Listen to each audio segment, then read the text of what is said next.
चाहे भूखे ही मर जाना, लेकिन औलाद से इन 3 चीजों की कभी उम्मीद मत करना।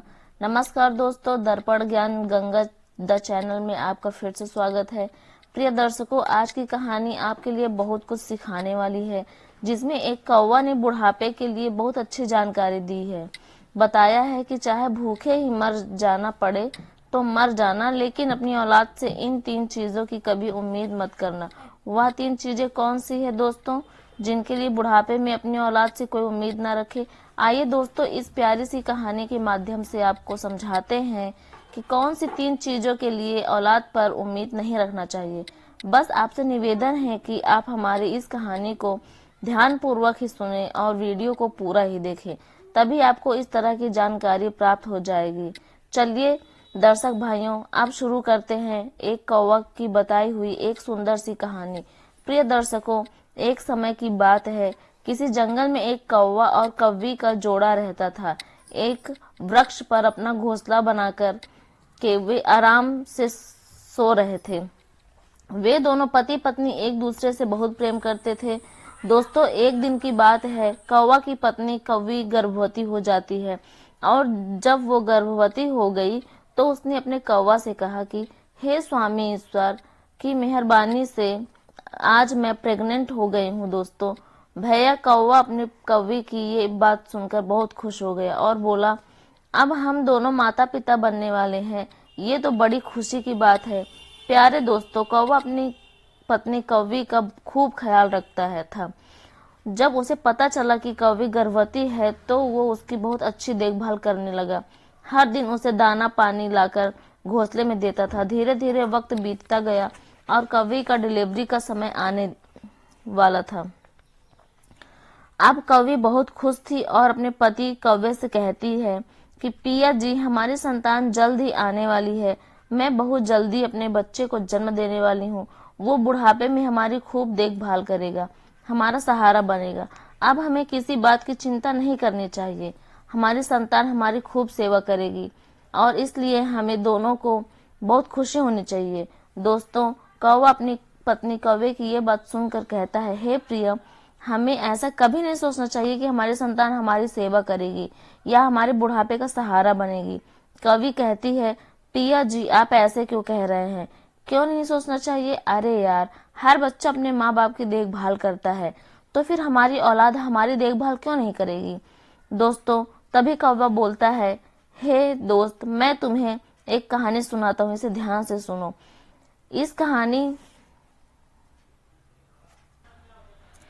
हे दोस्त, मैं तुम्हें एक कहानी सुनाता हूँ, इसे ध्यान से सुनो। इस कहानी से मैं तुम्हें बताना चाहता हूँ कि बुढ़ापे में अपनी औलाद से माता पिता को 3 चीजें की उम्मीद कभी नहीं रखनी चाहिए, और जो भी इंसान ये 3 बातें अपने दिल में बैठा लेगा, उसका बुढ़ापा कभी दुखी नहीं होगा, कभी तकलीफ नहीं झेलेगा। तो बताओ वो कौन सी 3 बातें हैं जो इंसान अपने जीवन में याद कर ले ताकि बुढ़ापा खुशहाल हो। मुझे कोई दुख उठाना नहीं पड़ता, बस हमें भी थोड़ी जानकारी दे दो। तो दोस्तों, कौवा कहता है, ठीक है, अब मैं ये कहानी शुरू करता हूँ और आप ध्यान से सुनना। तब कवि कहती है, आप कहानी शुरू कीजिए, मैं पहले ही सुनने को तैयार हूँ। मेरा मन कहीं नहीं भटकेगा, मैं आपकी कहानी सुनने में ही लगी रहूंगी। दोस्तों, फिर कौवा कहानी सुनाने लगता है और कहता है, प्रिय, एक समय की बात है, किसी शहर में एक आदमी रहता था। उस आदमी के पास ईश्वर की दी हुई सब चीजें थी। बहुत सारा पैसा था, धन दौलत थी और मान सम्मान भी उसे खूब मिलता था। लेकिन इतना सब कुछ होने के बावजूद फिर भी वो पति पत्नी बहुत दुखी रहते थे। पता है दुख की वजह क्या थी? कि उनके घर में आज तक कोई बच्चा नहीं हुआ था। दोनों बच्चे के बिना बहुत परेशान थे। साथ में 15 साल गुजर गए, लेकिन घर में कोई संतान नहीं हुई। आदमी अपनी बीवी को सबसे अच्छे डॉक्टर के पास ले जाता, महंगे से जाकर भगवान की कृपा हो जाती और शादी के 20 साल बाद उसकी इच्छा पूरी हो गई।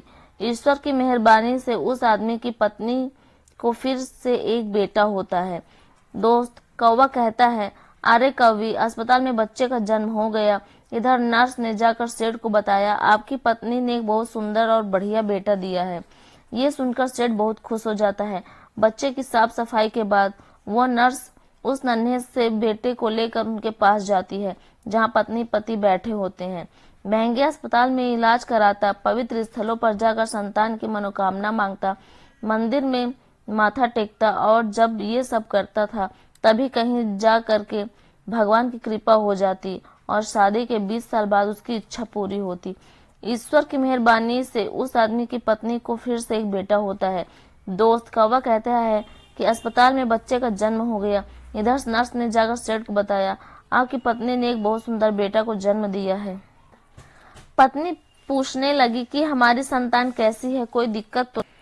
दोनों पति पत्नी की बातें सुनकर दोस्त नर्स उस आदमी की पत्नी से कहने लगी, हे बहन जी, आपको जो बेटा हुआ है वो सुंदर है, अच्छा है, लेकिन उसमें एक कमी है। नर्स की ये बात सुनते ही बच्चे की मां चिंता में पड़ गई और नर्स से पूछने लगी, क्या बात है, क्या हमारे बेटे में कोई कमी है? तब नर्स बोली, हे बहन, घबराने की कोई बात नहीं है, जो बेटा आपको हुआ है वो सुंदर है, स्वस्थ है, बस उसमें एक कमी है, क्योंकि उसकी एक आंख नहीं है। तुम्हारा बेटा जो है उसकी एक आंख नहीं है, बस इतनी ही कमी है, बाकी सब ठीक ठाक है। प्यारे दर्शकों, जब उस माँ को पता चलता है कि उसके बेटे की एक आंख नहीं है तो वो माँ रोने लगती है। फिर वो अपने बेटे को गले लगा लेती है और कहती है, कोई बात नहीं, मेरे बेटे की एक आंख नहीं है तो क्या हुआ, एक तो है ना, जैसा भी है ये मेरा दिल का टुकड़ा है, मेरे लिए ये दुनिया का सबसे सुंदर बच्चा है।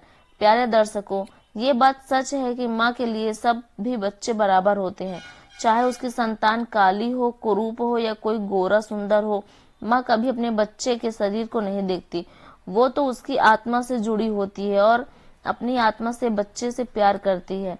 माँ अपने बच्चे को दोस्तों के सामने देखकर कहती है, देखो कितना सुंदर मेरा बच्चा है।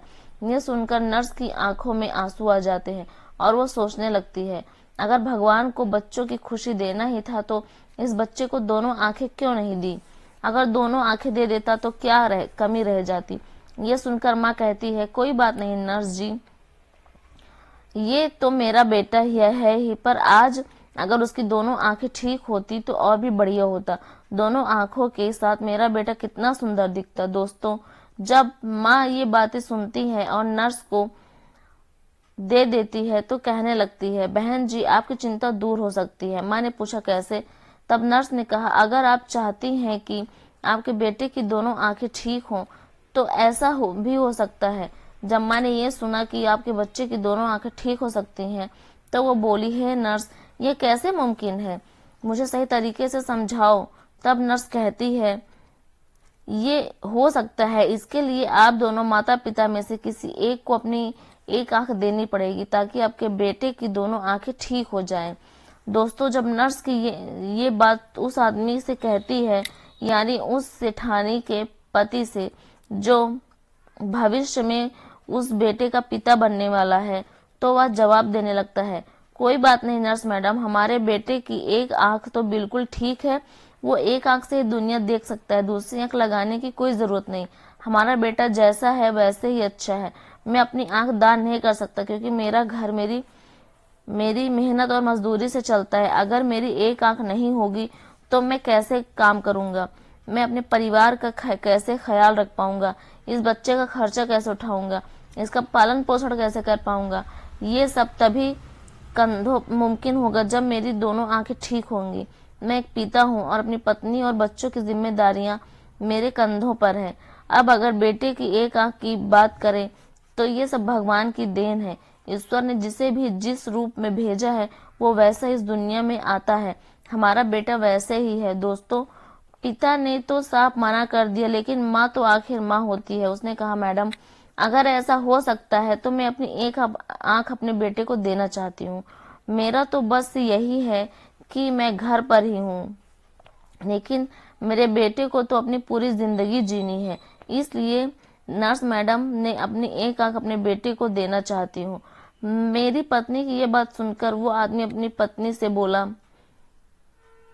ऐसे तो तुम कानी हो जाओगी। तो वो माँ कहती है, मुझे कोई फर्क नहीं पड़ता, मैं कानी हो जाऊं, लेकिन मैं अपने बेटे को दोनों आंखों से देखना चाहती हूँ।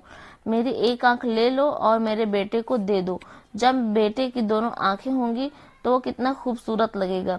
मैं अपने बेटे को अपनी एक आंख दान में देना चाहती हूँ। मैं हूँ कि प्रिय दर्शक को बताऊं कि माँ के कहने पर डॉक्टर उस माँ की एक आंख निकाल कर बच्चे को लगा देता है। इस तरह बेटे की दोनों आंखें ठीक हो जाती हैं, लेकिन माँ एक आंख के बाद कानी बहरी हो जाती है। दोस्तों, कौवा आगे की कहानी अपने कौवे से कहता है, हे प्रिय, कुछ दिन तक सब लोग अस्पताल में रहते हैं। जब माँ बेटा स्वस्थ हो जाते हैं तो अस्पताल से उनकी छुट्टी हो जाती है। फिर वह आदमी अपनी पत्नी और बेटे को लेकर घर वापस आ जाता है। दोस्तों, पति पत्नी मिलकर अपने बेटे की अच्छी देखभाल करने लगते हैं। इस तरह अपने बच्चे की परवरिश करते करते 5 साल गुजर गए। मतलब उनका बेटा अब 5 साल का हो गया था। सब कुछ ठीक चल रहा था। तभी एक दिन ऐसा बड़ा झटका लगा जो उस माँ के लिए बहुत भारी था। उसकी सुनवाई बंद हो गई और उसी बच्चे के पिता यानी उस पत्नी के पति की सड़क दुर्घटना में मौत हो गई। जब उसकी पत्नी को पति की मौत की खबर मिली तो वह बेसहारा जोर जोर से रोने लगी। वह सोचने लगी, मेरा बेटा तो अभी 5 साल का है, घर में कमाने वाला एक ही था और वह भी मुझे छोड़कर चला गया। अब मैं इस बच्चे के साथ कैसे पालन पोषण कर पाऊंगी। दोस्तों, ये सोच सोच के वो दाढ़ी पकड़ के रोती जा रही थी। उसका रोना धोना सुन के आज पड़ोस वाले आ गए और उस लाचार माँ को समझाने लगे, धैर्य रखने को कहने लगे। फिर किसी तरह समझा बुझा के उस आदमी का अंतिम संस्कार किया। प्यारे दर्शकों, इस तरह वो लाचार माँ अपने 5 साल के बच्चे के साथ जिंदगी बिताने लगी। घर में जो भी जमा पूंजी थी सब बच्चे की चाहत में, इलाज करवाने में पहले ही खर्च हो चुकी थी और जो कुछ बचा था वो पति के मौत के बाद उनके अंतिम संस्कार में चला गया। इस तरह माँ दूसरों के घरों में झाड़ू पोछा करती, बर्तन मांजती और अपने बेटे की देखभाल भी करती थी। वो दूसरों के घरों में नौकरानी बनकर पैसे कमाती, लेकिन अपने बेटे को कोई तकलीफ नहीं होने देती थी। अपने बेटे के लिए अच्छे खिलौने लाती, अच्छे कपड़े पहनाती और हमेशा उसके साथ जैसे छाया बनकर रहती थी। दोस्तों, जब उसका बेटा थोड़ा बड़ा होकर 6 साल का हो गया तो एक दिन माँ ने अपने बेटे को लेकर एक स्कूल पहुंची और वहां के प्रधानाचार्य से विनम्रता से कहने लगी, भाई साहब, मुझे अपने बेटे का इस स्कूल में एडमिशन कराना है। प्यारे दर्शकों, वो स्कूल उस शहर का एक जाना माना स्कूल था जहां अमीर लोगों के बच्चे पढ़ते थे। जब उस स्कूल का बड़ा मास्टर फटे पुराने कपड़े पहने उस माँ की तरफ देखा तो उसने सोचा, बच्चा तो बड़ा सुंदर है, लेकिन माँ के कपड़े ऐसे हैं जैसे बिकान। ये बेचारी कहाँ से उस बच्चे की किताबें और महंगी फीस भर पाएगी। इसलिए मैं मास्टर जी समझाते हुए उस बच्चे की माँ से कहने लगा, बहन जी, हमारे विद्यालय की फीस थोड़ी ज्यादा है। हमारे यहाँ अमीर बच्चों का ही दाखिला होता है, इसलिए बेहतर होगा कि आप अपने बच्चे का एडमिशन किसी सरकारी स्कूल में करा लें। हमारे यहाँ का खर्चा आप नहीं उठा पाएंगी। दोस्तों, मास्टर जी की बातें सुनकर उस माँ ने कहा, सर जी, आप पैसों की चिंता मत कीजिए, आपकी जो फीस होगी मैं समय पर जमा कर दूंगी। मेरा ये इकलौता बच्चा है और मैं चाहती हूँ कि मेरा बच्चा पढ़ लिख कर बड़ा डॉक्टर बने, इसलिए मैं इसे आपके स्कूल में लेकर आई हूँ। दोस्तों, बड़ा मास्टर जब उस माँ की बात सुनता है तो वो उसकी बातों से बहुत प्रभावित हो जाता है और उस बच्चे की माँ से कहता है, ठीक है बहन जी, अगर आप जिद करती हैं तो हम आपका बच्चा रख लेते हैं। दोस्तों, इस तरह उस बच्चे का वहां दाखिला हो गया और वो रोज स्कूल आने लगा। पहले तो वो माँ के घरों में झाड़ू पोछा करके अपनी गुजारा करती थी, लेकिन जब उसने अपने बेटे को उस स्कूल में पढ़ते देखा, एडमिशन करवा दिया, फिर वो 10 घरों में काम करने लगी। माँ दूसरों के घरों में झाड़ू पोछा करती थी ताकि अपने बेटे को पढ़ा लिखा सके। पढ़ते पढ़ते जब उस लड़के को चिढ़ाने लगे और मजाक में कहने लगा, देखो देखो, ये तो एक आंख वाला कानी का बेटा है, इसकी माँ एक आंख से कानी है, ये कानी का बेटा है। प्रिय दर्शकों, जब वो लड़का अपने सहपाठियों की ये बातें सुनता तो बहुत गुस्सा हो जाता। उसे ये बात बहुत बुरी लगती थी कि वो उसकी माँ को काना कह रहे थे। हाँ, उस माँ लेने उसे आती थी आज भी। कानी की माँ एक आंख से अपने बेटे को स्कूल लेने आई तो वो लड़का अपनी माँ से बोलने लगा, माँ, कल से तुम मुझे स्कूल छोड़ने मत आना और बुलाने भी मत आना। माँ ने पूछा, ऐसा क्यों, क्या हुआ बेटा, तुम ऐसा क्यों कह रहे हो? तब लड़का बोला, माँ, तुम्हारा चेहरा ठीक नहीं है, तुम एक आंख से कानी हो। जब तुम मेरे स्कूल में आती हो तो मेरे साथ वाले लड़के मेरा मजाक उड़ाते हैं। और तुम्हारी वजह से मुझे शर्मिंदा होना पड़ता है। तुम ऐसी हो वैसी हो ऐसी बातें करते हुए प्रिय दर्शकों, वह लड़का अपनी माँ से दुनिया भर की शिकायतें करने लगा। जब माँ अपने बेटे की बातें सुनती है तो उसे बहुत दुख होता है, लेकिन बेटे की बातें सुनकर वह चुप हो गई और सोचने लगी। माँ कहती है, बेटा कोई बात नहीं, अगर तुम चाहो तो मैं कल से तुम्हारे स्कूल नहीं आऊंगी, लेकिन तुम अकेले स्कूल कैसे आओगे? अपनी माँ की बातें सुनकर दोस्तों, तब वह बेटा माँ से बोला, माँ क्या तुम मुझे देख ही नहीं रही कि मैं बड़ा हो गया हूँ? अब मैं इतना काबिल हो चुका हूँ कि अकेले ही स्कूल आ जा सकता हूँ, इसलिए तुम्हें मेरे साथ स्कूल आने की कोई जरूरत नहीं है। बेटे की बातें सुनकर माँ ने कहा, ठीक है बेटे, आज से मैं तुम्हारे साथ स्कूल नहीं आऊंगी, लेकिन बेटा घर आते वक्त सावधान रहना। तुम्हारे पिता की सड़क दुर्घटना की सोच सोच के मुझे डर लगता है। बेटे ने कहा, माँ चिंता मत करो, मुझे कुछ नहीं होगा, मैं अकेले ही आ जाऊंगा और जाऊंगा। दोस्तों, उस दिन के बाद बेटा अकेले ही स्कूल जाने लगा। जैसे जैसे वो बड़ा होता गया वैसे वैसे उसके खर्चे भी बढ़ते गए। खर्च बढ़ने के साथ साथ उसकी माँ पर काम का बोझ भी बढ़ता गया। धीरे धीरे वक्त गुजरता गया और बेटा स्कूल की पढ़ाई पूरी कर लेता है, साथ ही अपनी क्लास में सबसे अच्छे नंबर भी लाता है। इसके बाद वो आगे पढ़ाई करने शहर चला जाता है। जब बेटा शहर जाता है तो उसकी माँ को जो पैसे कमाती थी उसकी कमाई कम होने लगती है, क्योंकि पहले तो सिर्फ किताबें और फीस का खर्चा था, लेकिन जब बेटा शहर चला गया तो उसके और भी खर्च बढ़ गए।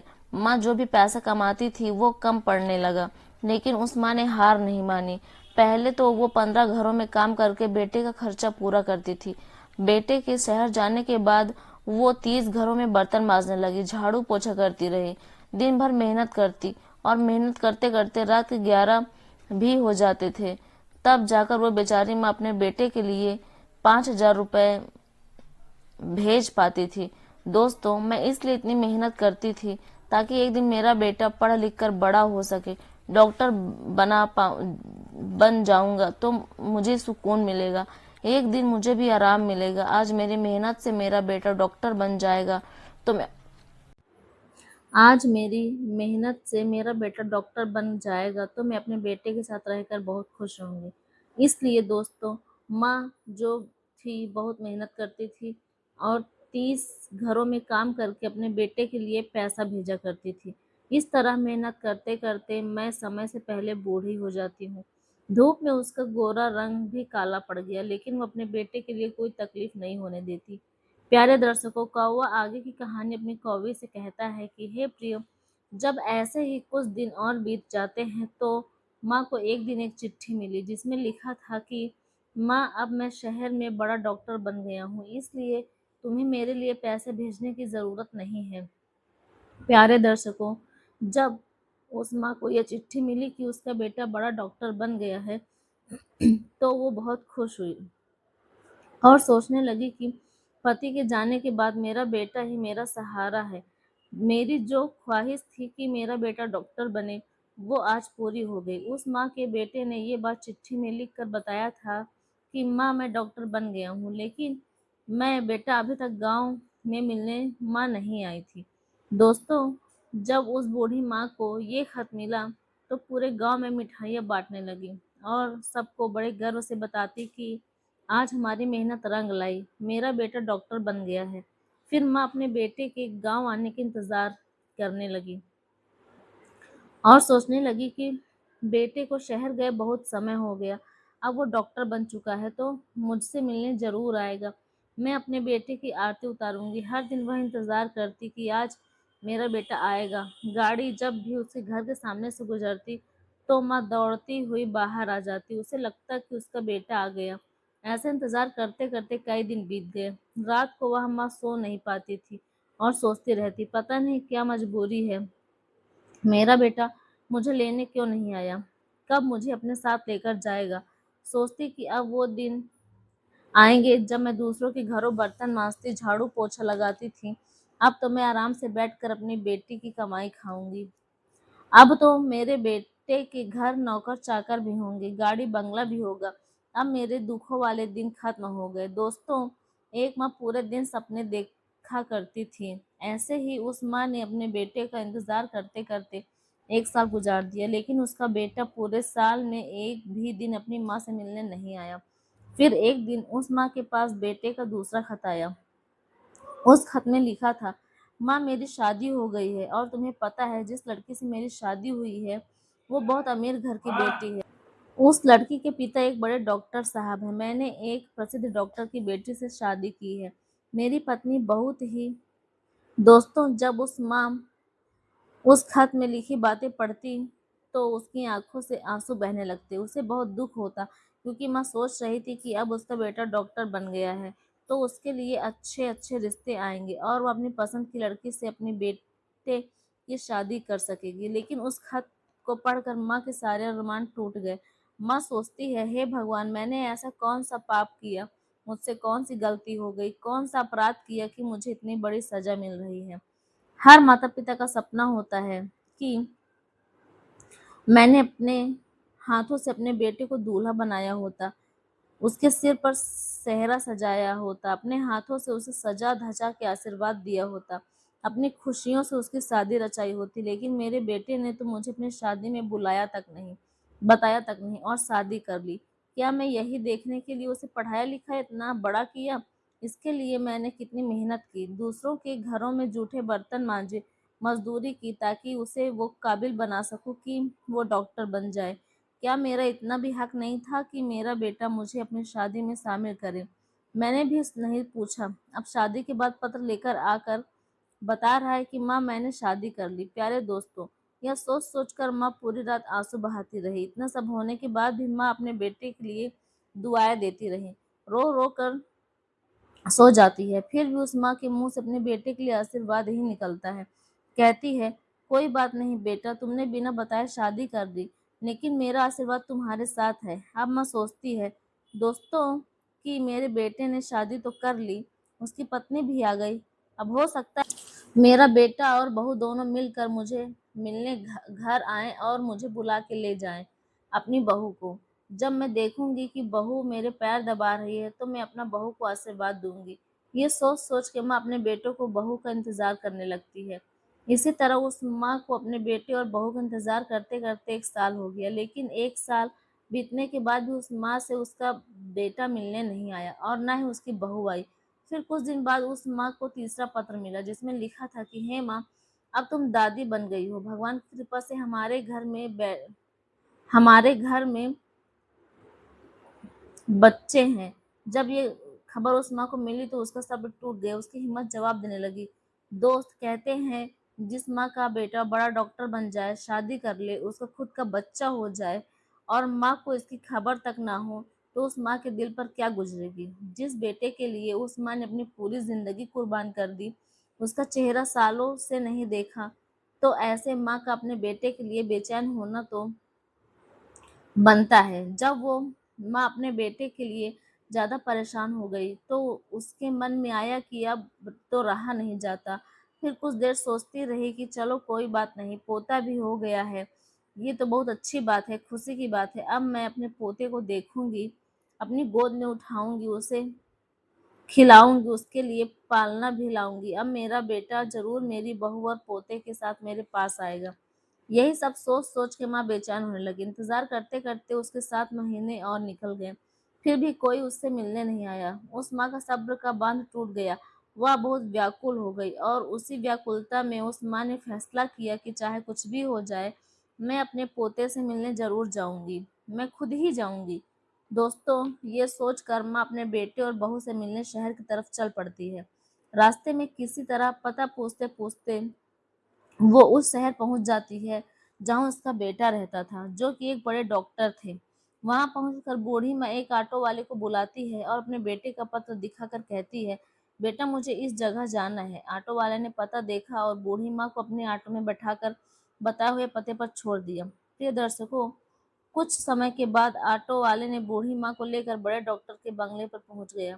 ऑटो वाला अपनी ऑटो बंगले के सामने खड़ा कर देता है और माँ से कहता है, माँ जी, तुमने जो पता दिया था हम वहीं पहुंच गए।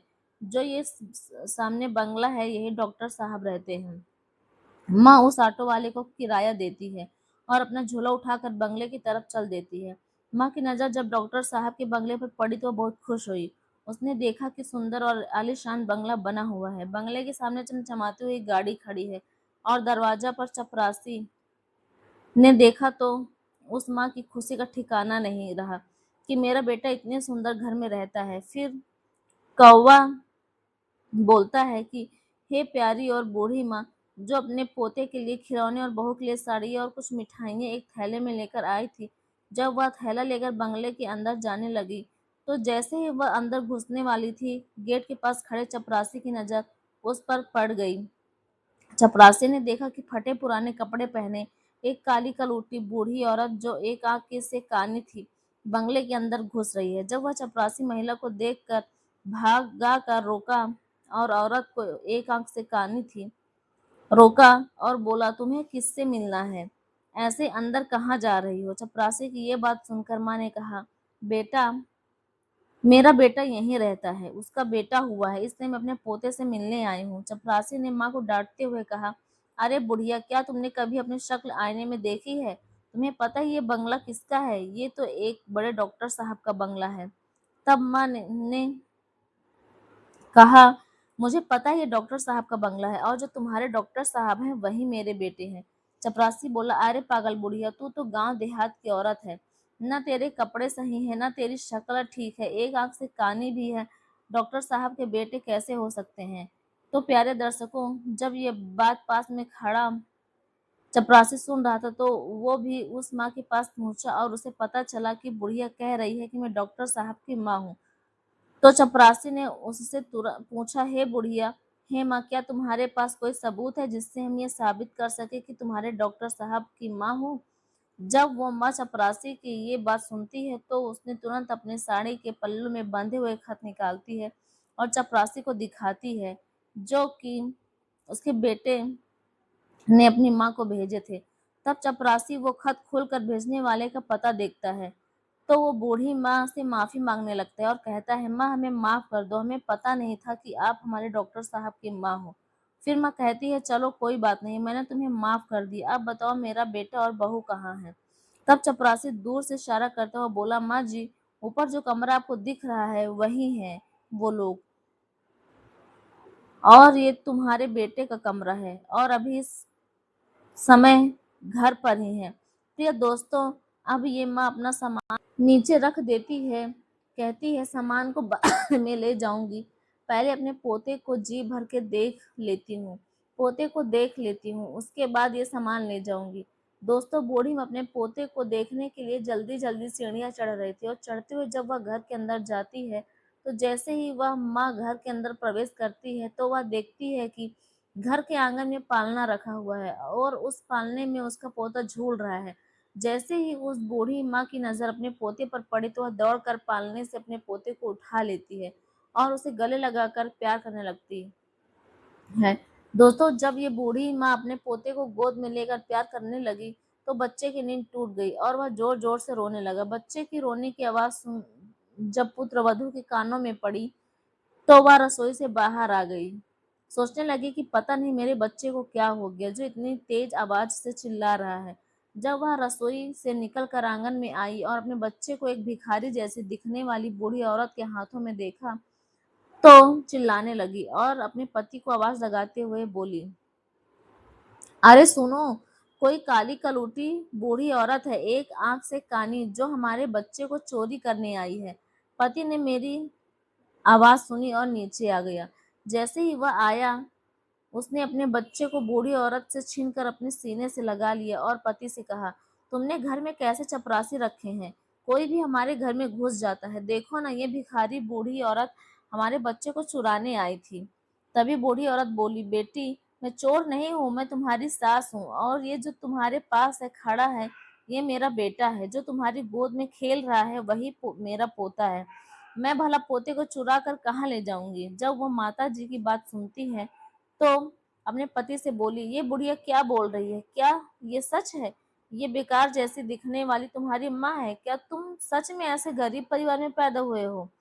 अरे मुझे तो पहले कभी बताया ही नहीं कि तुम्हारी कोई माँ भी है। दोस्तों, जब बेटा अपनी पत्नी की बात सुनता है तो कहने लगता है, ये बुढ़िया झूठ बोल रही है, ये मेरी माँ नहीं हो सकती, मेरी माँ तो अभी भी इस दुनिया में है नहीं है। दोस्तों, अपने बेटे की ये बातें सुनकर माँ का जोर का धक्का लगा। माँ अचानक रोने लगी और बोली, बेटा तू ऐसी बातें कैसे करता है? मैं तो रोज घर के बाहर बैठी तेरी राह देखती रहती थी कि मेरा बेटा आएगा, पर तू आया ही नहीं। जब तू नहीं आया तो मैं खुद तुझसे और तेरी बहू से मिलने आ गई। मुझे अपने पोते को देखने की बहुत इच्छा थी, इसलिए मैं तेरे पास आई हूँ। पोते की चाहत ने मुझे घर पर रुकने ही नहीं दिया, और तू कह रहा है कि ये मेरी माँ नहीं है। दोस्तों, जब बहू अपने पति से पूछती है, ये बुढ़िया क्या कह रही है, तो बेटा कहने लगा, माँ उसकी बातों में मत आओ। मैं कसम खा के कहता हूँ कि ये बूढ़ी मेरी माँ नहीं है। दोस्तों, जब माँ अपने बेटे की ये बातें सुनती है, उसकी आंखों में आंसू आ जाते हैं। वो सोचने लगती है, जिस बेटे के लिए मैंने मेहनत मजदूरी करके पढ़ाई लिखाई करवाई, उसे डॉक्टर बनाया, वही बेटा अब दौलत और पद के नशे में मुझे पहचानने से इनकार कर रहा है। मैं कसम खाती हूँ और वो मुझे माँ बनने मानने को भी तैयार नहीं है। ये वही माँ है जो बेटे के लिए जीती थी, जिसके लिए मैं अभी जिंदा हूँ, जिसकी खातिर मैंने अपनी जवानी कुर्बान कर दी, और फिर भी हमारा बेटा कहता है ये कि ये बूढ़ी औरत झूठ बोल रही है, ये मेरी माँ नहीं है। इस दुनिया में मेरा एक ही सहारा था, वो भी आज छूट गया। प्यारे दर्शकों, माँ समझ जाती है कि मेरे बेटे ने अमीर घर की लड़की से शादी कर ली है।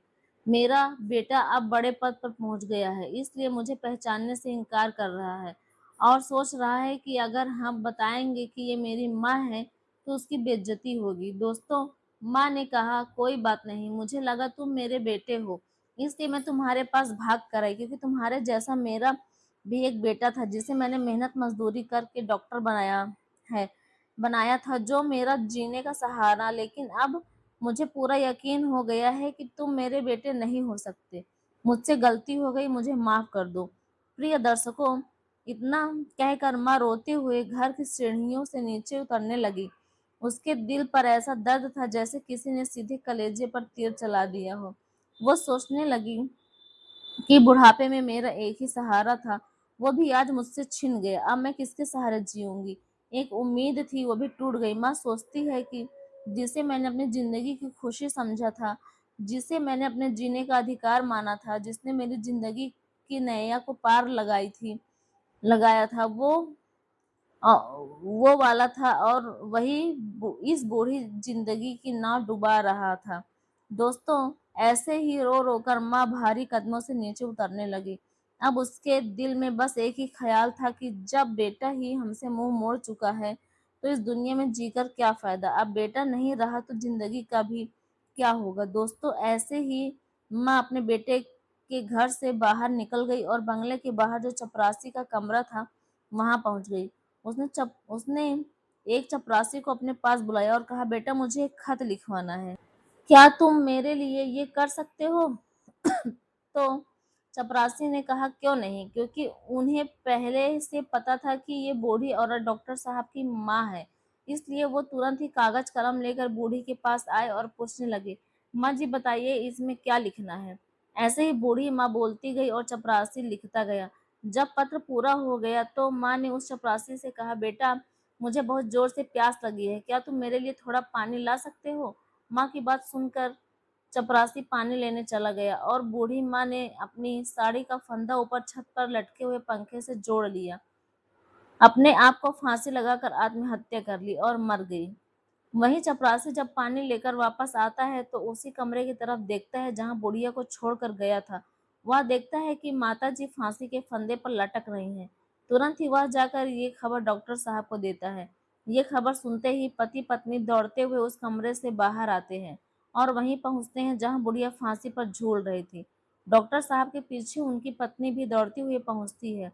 जब उनका बेटा अपनी माँ की इस हालत को देखता है तो उसकी पैरों तले जमीन खिसक जाती है। वो बेटा अपना सिर पकड़ के माथे पर हाथ मारते हुए जमीन पर बैठ गया और सोचने लगा, मुझे पता ही नहीं था कि मेरी बातें मेरी माँ को इतनी बुरी लगेंगी। मैं तो अपनी पत्नी को दिखावा करने के चक्कर में अपनी माँ को पहचानने से इनकार कर रहा था। इसलिए मैंने कहा कि मेरी कोई माँ नहीं है। मुझे डर था कि मेरी असलियत जानकर मेरी पत्नी मुझे छोड़कर चली जाएगी, इसलिए मैंने ये झूठ बोला था। लेकिन तुमने तो मेरे झूठ को सच बना दिया। एक बार बेटे की मजबूरी के बारे में तुमने सोचा भी नहीं। प्रिय दर्शकों, तभी डॉक्टर साहब की पत्नी की नज़र फांसी पर झूलती उस माँ के हाथों पर पड़ती है। वो देखती है कि फांसी पर झूलती माँ के हाथों में एक कागज का टुकड़ा है। वह कागज का टुकड़ा बूढ़ी माँ के हाथों से लेकर पढ़ने लगती है। पढ़ते पढ़ते डॉक्टर साहब की पत्नी में की आंखों में आंसू आ जाते हैं। उस पत्र पर लिखा था कि बेटा, मेरा आशीर्वाद है कि तुम खूब तरक्की करो।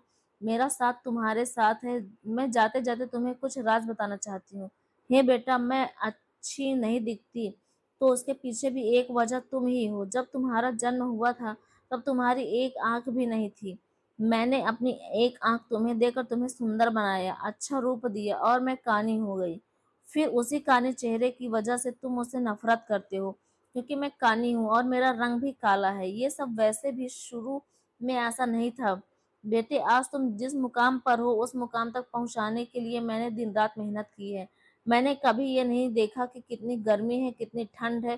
तुम्हें पढ़ाने लिखाने के लिए, तुम्हारे सारे खर्चे उठाने के लिए मैं काली कलूटी हो गई।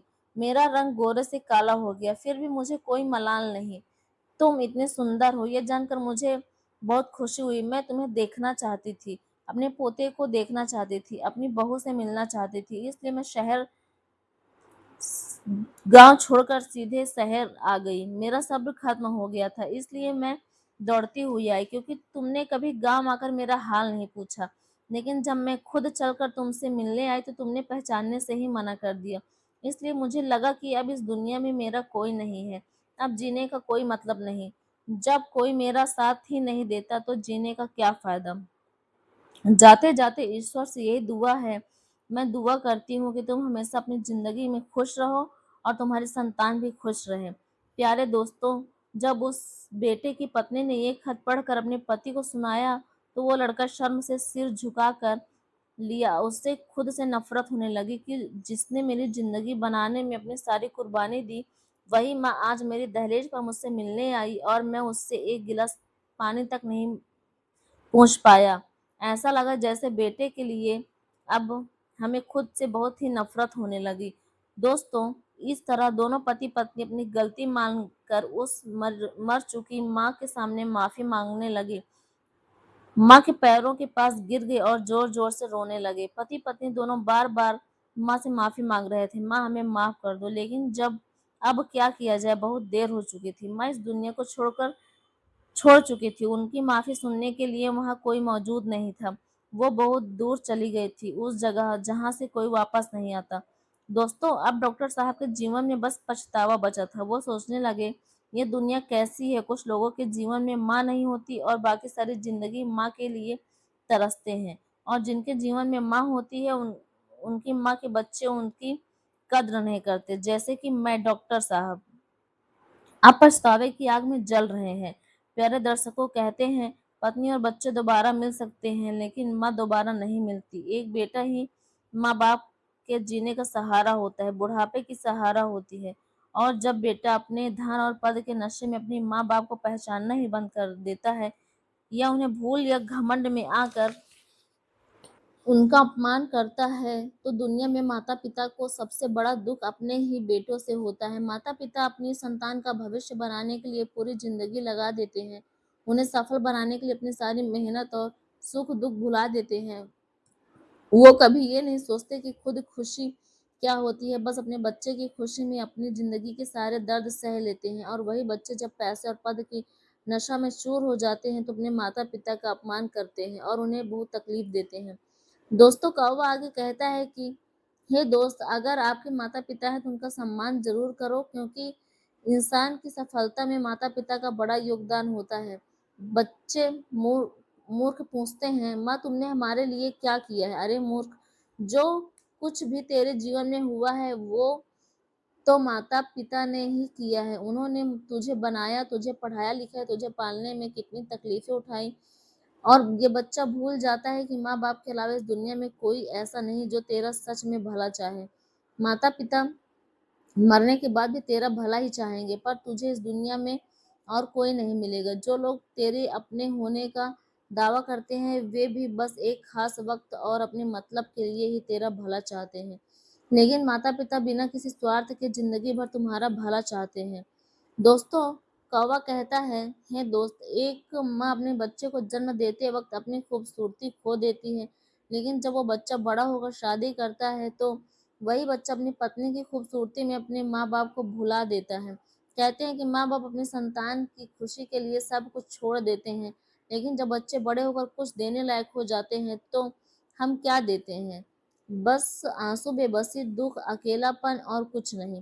प्यारे दर्शकों, जो बच्चे अपने माँ बाप को सिर्फ इसलिए भूल जाते हैं कि उनके बूढ़े होने को देखकर अगर तुम्हारे दोस्त तुम्हारी इज्जत कम कर देते हैं तो ये उनकी सबसे बड़ी गलती है। आखिरकार उसी उम्र में तुम भी पहुंचने वाले हो और तुम्हारे दोस्तों की भी यही हालत होगी। तुम्हारी जवानी और खूबसूरती भी इसी तरह खत्म हो जाएगी और फिर लोग तुम्हें देखकर नापसंद करने लगेंगे।